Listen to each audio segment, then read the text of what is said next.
नमस्कार। आप सभी को छोटू जी कहिन में बहुत बहुत स्वागत है। 2024 का आप सभी लोगों को नया साल का बहुत बहुत शुभकामनाएं। यदि अभी तक हमारा चैनल को सब्सक्राइब नहीं किए हैं तो 2024 का ब्लेसिंग दे दीजिए। बोलिए बहुत तरक्की करो, क्योंकि ये बुढ़ापा में भी यदि हम कोशिश कर रहे हैं तो आपको सहायता जरूर करना चाहिए। बात मानते हैं कि नहीं मानते हैं? और कोई उम्र नहीं होता है कोई काम शुरू करने का, और हम यह सोच के चल रहे हैं कि यदि हम कोशिश करेंगे तो हम जरूर सक्सेसफुल होंगे आप लोगों के आशीर्वाद से। तो जरूर से बेल आइकन दबाइए और तुरंत सब्सक्राइब कीजिए, अपना ब्लेसिंग्स जरूर दीजिए। आज हम बात करने वाले हैं कि किस तरह से भारत जो है एक इवॉल्विंग कंट्री की तरह डेवलपिंग कंट्रीज से बढ़ के, जैसे नहीं होता है 5G फाइटर होता है, उसी तरह से बहुत तेजी से ऊपर की ओर उड़ान भर रहा है। तो इससे मेरे मन में एगो सवाल आया कि पहले क्यों नहीं बढ़ रहा था? हम लोग पहले क्यों गलती करते थे? 1947 में हम लोग आजाद हुए, 60 साल कांग्रेस सरकार रही, तब वैसा काहे नहीं हुआ? हम लोग हमेशा बैलगाड़िए में चलने का आदत क्यों था हम लोगों को? किसी गांव में सड़क नहीं, किसी गांव में लाइट नहीं, किसी गांव में अस्पताल नहीं, किसी गांव में टॉयलेट नहीं, कुछ नहीं था। और साथे साथ सब लोग गरीबी की रेखा के नीचे था। अभी भी 80 करोड़ जनता को हर एक महीना राशन दिया जाता है। 80 करोड़। अब समझ रहे हैं, 60 करोड़ अपने से खरीदता है, 80 करोड़ को सरकार खिलाती है। कितना बड़ा काम है, कितना बड़ा प्रोजेक्ट है। उतना तो पूरा यूरोप का जनसंख्या नहीं है भाई, जितना की का राशन हम लोग एक महीना में खिलाते हैं, पता है? तो भारत को मोदी सरकार ने आगे बढ़ाने का एक संकल्प लिया। लेकिन कोई भी जब घर बनाते हैं ना तो फाउंडेशन होता है।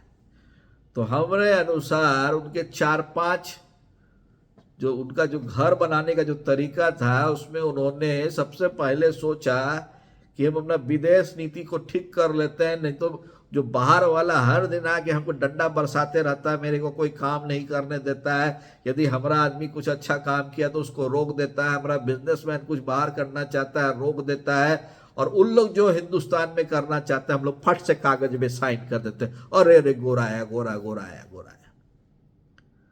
अब ये चीज देख के जयशंकर साहब तो एकदम first class, to the point, bang bang bang, सबकी बजाने में नंबर 1, सीधा बात करने का। दूसरा, उन्होंने राजनाथ सिंह को रक्षा मंत्री बना दिया, जो नो नॉनसेंस राजनेता है।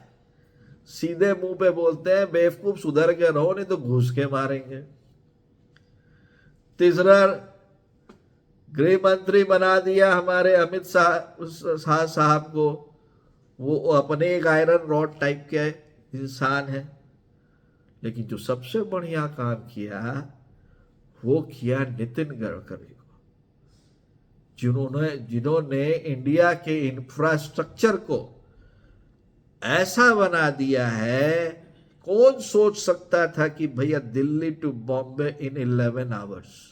कौन सोच सकता था? एकदम चिकना चिकना जाका जाक जर्मनी का सड़क मात। जर्मनी का गाड़ी आ जाए और यहां पे चले तो एकदम आप वहां पे कॉफी रख सकते हैं डैशबोर्ड पे और पी भी सकते हैं, इतना बढ़िया। और हर जगह आप पूरा यूपी देख लीजिए, आप बिहार देख लीजिए, छोड़िए आप बिहार का गांव देख लीजिए, झंडाटेदार है। और सारे सड़कों को बनाने से हुआ क्या, और रेल को ठीक किया। सब लोग बोलता है कि भारत सरकार ने ना सब चीज बेच दिया, ये विपक्ष बोलता है। अरे मैं मर्दे, बेचेगा क्या? यदि आपको आगे बढ़ना है तो आपको पार्टनर चाहिए। राजनाथ सिंह ने जिस तरह से प्रोक्योरमेंट, आर्म्स प्रोक्योरमेंट के लिए और मेड इन इंडिया आर्म्स के लिए कोशिश किया। एक होता है लीडर और उसके नीचे में होता है सब लीडर जो उस चीज को एग्जीक्यूट कराता है। यदि वो सब लीडर यदि कमजोर है ना तो हर चीज टूट जाता है। लेकिन उससे भी अच्छा डोभाल साहब, जिसके नाम से जो इंडिया के हितैषी लोग हैं वो कांपते हैं कि उनका दिमाग में जो चलता है ना वो रोबोट की तरह स्क्रू ड्राइवर चलता है, इसे करके कहाँ पे आपको टांग देंगे आपको पतो नहीं चलेगा। और उन्होंने कर दिखाया है और बहुत देशों के साथ कर दिखाया है। इसलिए अब दूसरे वाले देश ना हिंदुस्तान से पंगा लेने के पहले कुछ सोचते हैं।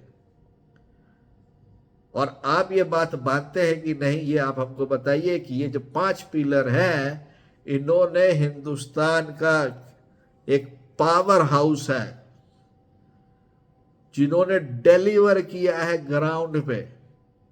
क्या आप उनको 2024 के लोकसभा के बाद, चुनाव के बाद क्या उसी पोस्ट में नहीं देखना चाहेंगे? जरा कमेंट कीजिए जल्दी, फटाफट फटाफट। धन्यवाद।